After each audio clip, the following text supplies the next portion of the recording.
ಮಕ್ಕಳಿಗೆ ಸರಿ ಮಾಡ್ತಾ ಇರೋಂಥವ್ರು ಈ ವಿಡಿಯೋನ ನೋಡಲೇಬೇಕು. ಸಾಂಪ್ರದಾಯಿಕ ಜ್ಞಾನದೊಳಗಡೆ ಎಂಥ ದೊಡ್ಡ ಮಹಾವಿಜ್ಞಾನ ಇದೆ ಅಂತ ಅನ್ನೋದನ್ನು ಸರಿ ಮಾಡೋದು ಇದೆಯಲ್ಲ, ಅದು ಅದರಿಂದ ಒಂದು ಅದ್ಭುತವಾದ ಮಹಾವಿಜ್ಞಾನ ಇದೆ. ಸೊ ನೋಡಿ, ಈಗ ಏನಂತಂದರೆ ಈ ರಾಗಿ ಇದೆಯಲ್ಲ, ಈ ರಾಗಿ ಒಳಗಡೆ ಫೈಟೇಟ್ಸ್ ಅಂತ ಆ್ಯಂಟಿ ನ್ಯೂಟ್ರಿಯೆಂಟ್ಸ್ ಇರುತ್ತೆ. ಫೈಟೇಟ್ಸ್ ಅಂತಂದರೆ ಅಪೋಷಕಗಳು ಅಂತ ಹೇಳ್ತಾರೆ. ಫೈಟೆಂಟ್ ಅನ್ನೋದು ಅದು ಕೂಡ ಫೈಟಿಕ್ ಆ್ಯಸಿಡ್ ಅಂತ ಹೇಳ್ತಾರೆ. ಇದೇನು ಮಾಡುತ್ತೆ ಅಂತಂದರೆ, ಈ ರಾಗಿ ಮಕ್ಕಳಿಗೆ ನೀವು ಕೊಡುವಾಗ ಈ ರಾಗಿಲಲ್ಲಿರೋ ಫೈಟೇಟ್ಸ್ ಏನು ಮಾಡುತ್ತೆ,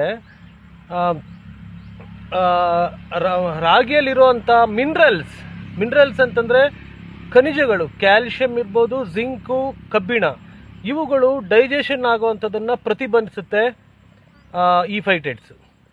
ಸೊ ಅದರಿಂದ ಮಕ್ಕಳಿಗೆ ಕೊಡೋದಕ್ಕೆ ಏನು ಮಾಡ್ತಾರೆ ಅಂತಂದರೆ, ಸಾಂಪ್ರದಾಯಿಕವಾಗಿ ಇದನ್ನು ನೆನೆಸಿ ಮೊಳಕೆ ಬರೆಸ್ತಾರೆ. ನೆನೆಸಿ ಮೊಳಕೆ ಬರೆಸಿ ಮತ್ತೆ ಅದರ ಹೊಟ್ಟನ್ನು ತೆಗಿತಾರೆ. ಸೊ ಇದರಲ್ಲಿ ಪ್ರತಿ ಹಂತದಲ್ಲಿ ಒಂದು ವಿಜ್ಞಾನ ಇದೆ ನೋಡಿ. ನೆನೆಸೋ ಪ್ರಕ್ರಿಯೆಯಲ್ಲಿ ಈ ಫೈಟಿಕ್ ಆ್ಯಸಿಡ್ಸ್ ಏನು ಹೇಳ್ತಾರೆ, ಇದು ಸ್ವಲ್ಪ ಡೈಲ್ಯೂಟ್ ಆಗಿ ಹೋಗುತ್ತೆ. ಮತ್ತು ಸ್ಪ್ರೋಟಿಂಗ್ ಅಂದರೆ ಮೊಳಕೆ ಬರೆಸಿದಾಗ ಅದರಲ್ಲಿರುವಂಥ ಫೈಟೇಟ್ಸ್ ಪ್ರಮಾಣ ಸಂಪೂರ್ಣವಾಗಿ ಮತ್ತು ಆ್ಯಂಟಿ ನ್ಯೂಟ್ರಿಯೆಂಟ್ಸ್ ಕಡಿಮೆ ಆಗುತ್ತೆ. ಮತ್ತು ಈ ಫೈಟೇಟ್ಸ್ ಇರೋವಂಥದ್ದು ಎಲ್ಲಿ ಅಂತಂತಂದರೆ ರಾಗಿಯ ಹೊರಭಾಗದಲ್ಲಿ ಫೈಟೇಟ್ಸ್ ಇರೋದ್ರಿಂದ, ಅಂದರೆ ಹೊರಗಡೆ ಸಿಪ್ಪೆ ಇರುತ್ತಲ್ಲ, ಸಿಪ್ಪೆನಲ್ಲಿ.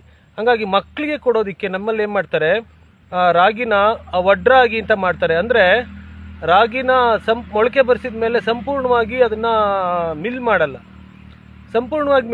ಬದಲಾಗಿ ಏನು ಮಾಡ್ತಾರೆ, ಅದನ್ನ ಸ್ವಲ್ಪ ಅರ್ಧ ಮಿಲ್ ಮಾಡಿ ಅದನ್ನು ಬಟ್ಟೆನಲ್ಲಿ ತೆಳ್ತಾರೆ. ಆವಾಗ ಮೇಲ್ಗಡೆ ಸಿಪ್ಪೆ ಹೊಟ್ಟಿರುತ್ತಲ್ಲ, ಅದೆಲ್ಲ ಸಂಪೂರ್ಣವಾಗಿ ಹೋಗುತ್ತೆ. ಫೈಟೇಟ್ಸ್ ಅಂದರೆ ಬೇರೆ ಬೇರೆ ಆ್ಯಂಟಿ ನ್ಯೂಟ್ರಿಯೆಂಟ್ಸ್ ಇರುವಂಥ ಭಾಗ ರಾಗಿಯ ಹೊರ ಕವಚ. ಸೊ ಹೊರ ಕವಚದಲ್ಲಿ ಯಾಕೆ ಈ ಆ್ಯಂಟಿ ನ್ಯೂಟ್ರಿಯೆಂಟ್ಸು ಫೈಟೇಟ್ಸ್ ಎಲ್ಲ ಇರುತ್ತೆ ಅಂದರೆ, ನೋಡಿ, ಒಳಗಡೆಗೆ ರಾಗಿಯ ಒಳಗಡೆಗೆ ಒಂದು ಜೀವ ಇರುತ್ತೆ. ಆ ಜೀವದ ಸುತ್ತ ಒಂದು ಕೋಟೆ ಇರುತ್ತೆ. ಆ ಕೋಟೆಯ ಸುತ್ತ ಸೈನಿಕರ ರೀತಿಯಲ್ಲಿ ಆ ಫೈಟೇಟ್ಸು ಆ ಜೀವನ ಪ್ರೊಟೆಕ್ಟ್ ಮಾಡ್ತಾ ಇರ್ತವೆ, ಆ ಜೀವವನ್ನು ರಕ್ಷಿಸ್ತಾ ಇರ್ತವೆ.